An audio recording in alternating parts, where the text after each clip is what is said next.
Assalamualaikum warahmatullahi wabarakatuh. Perkenalkan, nama saya Esa. Di sini saya dari bidang satu akademik, Fakultas Ekonomi dan Bisnis Universitas Pasundan. Nah, di sini saya akan memberikan contoh soal dan juga jawabannya mengenai mata kuliah pengantar ekonomi mikro. Untuk itu, mari kita mulai untuk pembahasannya. Yang pertama, apa yang saudara ketahui tentang ilmu ekonomi dan berikan contoh aplikasi ilmu ekonomi pada kehidupan sehari-hari? Nah, jadi teman-teman, ilmu ekonomi itu adalah suatu studi ya tentang bagaimana masyarakat ya mengelola ya terhadap sumber daya yang terbatas untuk memenuhi kebutuhan dan keinginan yang tidak terbatas seperti itu. Nah, tentunya ya teman-teman, ini tuh melibatkan analisa ya terhadap perilaku manusia, terutama di bidang pasar, produksi, distribusi, dan juga konsumsi. Nah, bukan hanya itu saja, barang dan jasa pun tentunya ini juga mencangkup terhadap perilaku manusia. Nah, mengenai ilmu ekonomi, tentunya berbagai konsep dan juga teori ini tuh digunakan sehingga untuk memahami bagaimana keputusan ekonomi dibuat, eh, ini tuh mempengaruhi perekonomian secara keseluruhan seperti itu. Nah, sebagai contoh aplikasi ekonomi ya dalam kehidupan sehari-hari, yang pertama itu adalah pengambilan keputusan konsumen ya terutama. Nah, sehingga pemahaman tentang konsep elastisitas harga dapat membantu konsumen memahami seberapa responsif sih suatu produk terhadap perubahan harga itu seperti itu. Jadi, misalnya gini, jika harga naik nih, jadi konsumen ini mungkin beralih ke produk substitusi ya. Jadi apa ya? Ini tuh lebih murah seperti itu ya. Nah, lalu poin kedua adalah perencanaan anggaran pribadi. Tentunya untuk perencanaan pribadi ini perlu yang namanya prinsip-prinsip ekonomi. Nah, sehingga dapat kita ketahui bahwa ini tuh dapat membantu seseorang untuk bisa merencanakan anggaran ya. Nah, anggaran pribadi ini tentunya dengan memprioritaskan pengeluaran berdasarkan kebutuhan dan preferensi individu seperti itu. Lalu poin yang ketiga adalah investasi keuangan. Nah, investasi keuangan ini tentunya banyak sekali ya konsep, lalu juga resiko dan imbal hasil yang dapat membantu individu ini dalam mengelola portofolio ya, terutama di investasi mereka dengan lebih efektif mungkin ya seperti itu. Nah, mempertimbangkan resiko dan potensi ini perlu yang namanya pengambilan investasi seperti itu. Lalu poin yang keempat yaitu pengambilan keputusan bisnis. Nah, pengambilan keputusan bisnis ini analisa biasanya memanfaatkan atau membantu ya pengusaha dalam pengambilan keputusan, terutama investasi, lalu juga pengembangan produk, dan juga penetapan harga, lalu juga untuk memaksimalkan laba perusahaan seperti itu. Nah, poin yang kelima yang terakhir yaitu adalah pengaruh ya. Jadi pengaruhnya ini yang dimaksud adalah pengaruh kebijakan publik. Nah, pemahaman tentang kebijakan fiskal dan juga moneter ini membantu individu memahami nih bagaimana nih kebijakan pemerintah mengaruhi tingkat pengangguran seperti itu. Nah, inflasi ya tentunya ini tuh sangat mempengaruhi pertumbuhan ekonomi seperti itu. Nah, melalui penerapan konsep ya teman-teman, tentunya ilmu ekonomi dapat memberikan pandangan yang lebih baik tentang bagaimana keputusan ekonomi ini mempengaruhi kehidupan sehari-hari dan masyarakat secara keseluruhan seperti itu. Nah, lalu soal kedua yaitu adalah teori ekonomi dibedakan menjadi dua bagian ya, yaitu ekonomi makro dan ekonomi mikro. Jelaskan apa perbedaan dan berikan contoh perbedaannya tersebut. Nah, jadi teman-teman, untuk soal nomor 2 ini, tentunya ini tuh fokus ya pada penyelidikan perilaku perusahaan individual, ya terutama konsumen dan juga pasar tertentu. yang tentunya analisa tentang bagaimana perubahan harga suatu produk ini sangat mempengaruhi ya jumlah yang diminta oleh konsumen atau bagaimana nih perubahan biaya produksi yang mengaruhi keputusan produksi perusahaan tertentu seperti itu. Lalu ekonomi mikro ya. Ekonomi makro. Nah, jadi ekonomi makro ini dia ini fokus teman-teman, fokus terhadap mempelajari perekonomian secara keseluruhan seperti itu. Nah, termasuk faktor-faktor yang mempengaruhi tentunya pertumbuhan ekonomi ini ada sekitar 3 macam ya yang dapat mempengaruhi perekonomian itu. Pertama yaitu adalah pengangguran. Lalu yang kedua inflasi, dan yang ketiga adalah kebijakan fiskal dan moneter, seperti itu. Nah, contoh analisa tentang faktor yang mempengaruhi tingkat pengangguran, ini juga dalam suatu negara tentunya kebijakan moneter mempengaruhi tingkat inflasi dan juga pertumbuhan ekonomi. Nah, perbedaan utama antara ekonomi makro dan juga ekonomi adalah analisa fokusnya ya teman-teman, terutama ekonomi mikro memfokuskan pada individu dan unit ekonomi kecil ya, seperti rumah tangga, perusahaan. Nah, ini tuh sementara ya, terutama sementara ekonomi makro mempelajari perekonomian secara keseluruhan dan faktor-faktor yang mempengaruhi perekonomian secara keseluruhan, baik ekonomi mikro maupun makro. Yang tentunya ini tuh saling melengkapi ya dan membantu dalam memahami perilaku dan dinamika ekonomi secara komprehensif seperti itu. Nah, oke, kita lanjut ke soal nomor 3, yaitu adalah production possibility frontier. Nah, merupakan suatu garis batas kemungkinan ya. Jadi, produk yang dapat dihasilkan suatu negara atau suatu perusahaan dengan memberikan seluruh faktor produksi, sumber daya secara full employment hanya untuk menghasilkan 2 macam barang saja. Nah, berikan contoh penerapan konsep production possibility frontier dalam bentuk tabel dan kurva, serta tunjukkan dan berikan alasan di mana titik-titik efisien dan titik-titik yang tidak mungkin untuk melakukan produksi. Nah, sebagai contoh ya teman-teman, di sini ada tabel dan juga contoh kurva yang menggambarkan hubungan antara produksi, makanan, dan komputer. Contohnya seperti ini. Nah, di sini kita bisa lihat ya, dari angka 0 hingga sampai dengan angka 5. Dan produksi komputer, kita bisa lihat di sini perbandingannya ya teman-teman. Lalu di sini ada perubahan-perubahan keseimbangan pasar ya. Kita bisa lihat di sini sebagai contoh. Nah, di sini kita bisa lihat contohnya, dan ini contoh kurvanya ya teman-teman. Oke. Nah, kita lanjut. Dalam grafik ya, PPF ini sumbu horizontal mewakili produksi makanan ya, sedangkan sumbu vertikal ini mewakili produksi komputer. Nah, garis PPF ini menunjukkan semua kombinasi ya produksi yang efisien seperti itu dengan pemanfaatan keseluruhan sumber daya yang tersedia. Nah, titik yang tidak efisien ini terletak di bawah kurva ya teman-teman, seperti itu. Nah, mungkin letak luar kurva PPF ini menunjukkan produksi yang tidak dapat dicapai karena terbatasnya sumber daya. Seperti itu. Nah, ini barang berbeda dengan royalti batasan-batasan produksi yang dihadapi oleh suatu negara atau perusahaan. Oke, kita lanjut ya teman-teman. Nomor 4, yaitu jelaskan apa yang saudara ketahui tentang the law of demand dan the law of supply.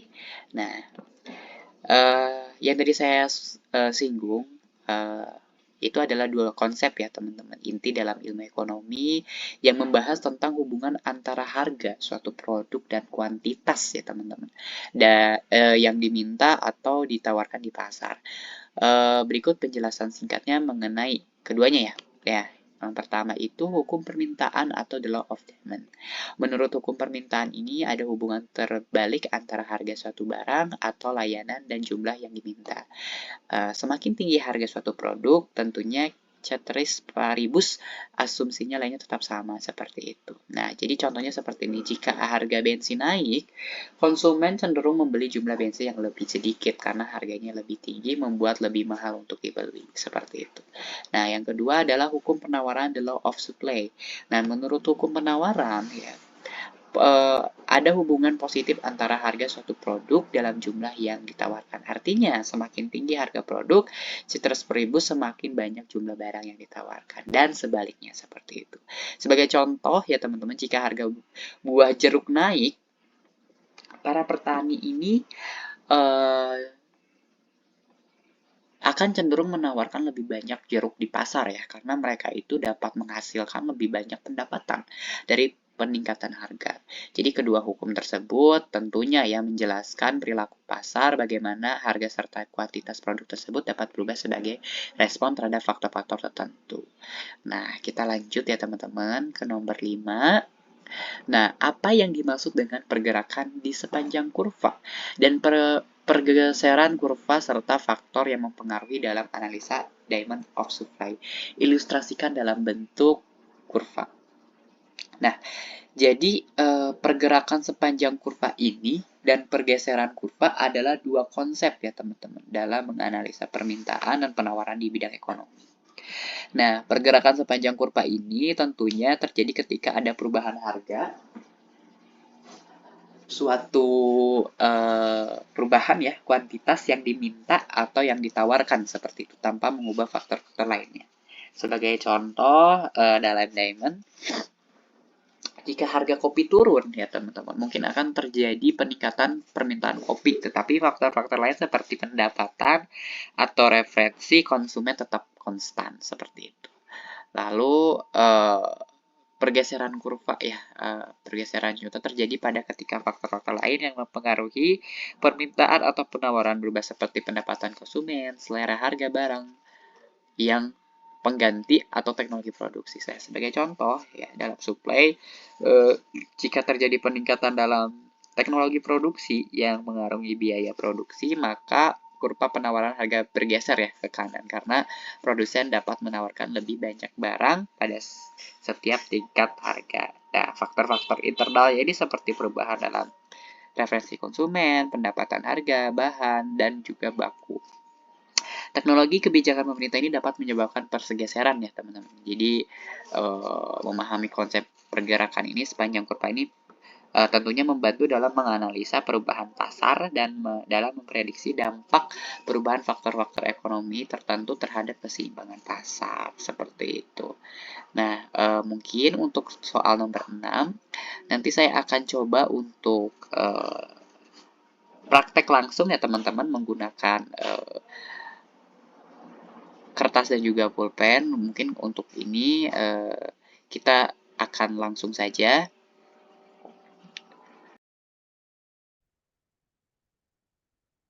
Ya, di sini saya akan melanjutkan soal berikutnya yang keenam dengan soalan seperti ini dengan diketahui fungsi permintaannya sekian dan fungsi penawarannya sekian. Lalu langsung jawab saja yang pertama A, berapa harga dan kuantitas cengkeh dalam kondisi equilibrium.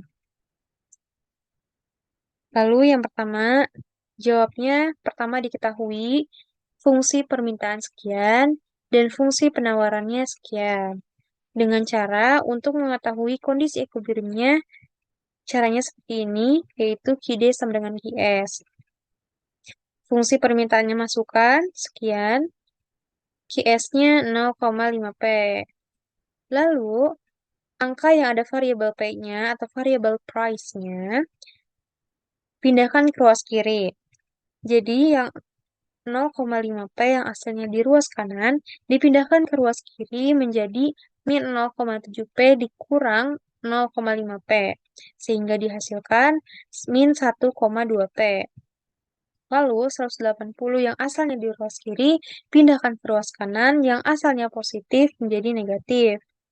Lalu didapatkan harga keseimbangan sama dengan 150. Lalu, yang 150 ini kita substitusikan atau masukkan ke dalam persamaan permintaan maupun penawaran.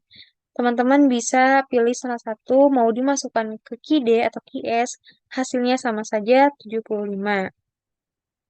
Yang 150 ini masukkan ke P menjadi 180 min 0,7 dikali 150 dihasilkan QE atau kuantitas keseimbangannya sama dengan 75. Lalu soal berikutnya, buatlah skedul permintaan dan penawaran minimal 5 titik, equilibrium, serta gambarkan kurvanya. Yang pertama, skedul permintaannya. Di sini saya asumsikan bahwa price-nya ada 50, 100, 150 adalah equilibrium-nya, 200 asumsi, dan 250-nya asumsi. Lalu kuantitinya mengikuti 145, 110, 75, dan seterusnya. Dengan nama titik yang saya asumsikan, titik pertama A, B, E-nya equilibrium, C, D, lalu skedul penawaran dengan price asumsi yang sama, kuantiti yang mengikuti, lalu nama titiknya J, K, L, dan M. E-nya adalah equilibrium. Lalu dengan kurva seperti ini jika digabungkan seluruh titiknya. Bisa dilihat equilibrium ini dan titik-titik lainnya. Ini teman-teman bisa digambar kurvanya melewati Excel ya. Karena di sini saya tulis tangan yang masih acak-acakan. Mungkin teman-teman bisa mencoba di Excel agar terlihat rapih dan terlihat titik-titiknya dengan jelas. Lalu ke soal berikutnya yang C. Apabila harga cengkeh ditetapkan sebesar 50.000 per kilogram, kondisi apakah yang terjadi excess demand atau excess supply? Berapa besarnya excess? Pertama-tama, jika P atau harganya 50.000 atau 50 dalam satuan rupiah, maka yang pertama kita masukkan terlebih dahulu KID-nya itu. Jadi di sini KID 180 min 0,7 P.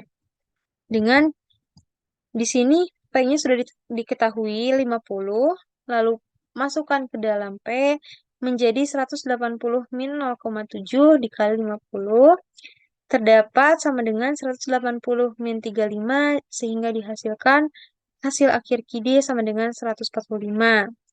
Lalu selanjutnya, ke fungsi penawaran QS sama dengan 0,5P, dengan 50-nya masukkan ke P, sehingga 0,5 dikali 50 sama dengan 25.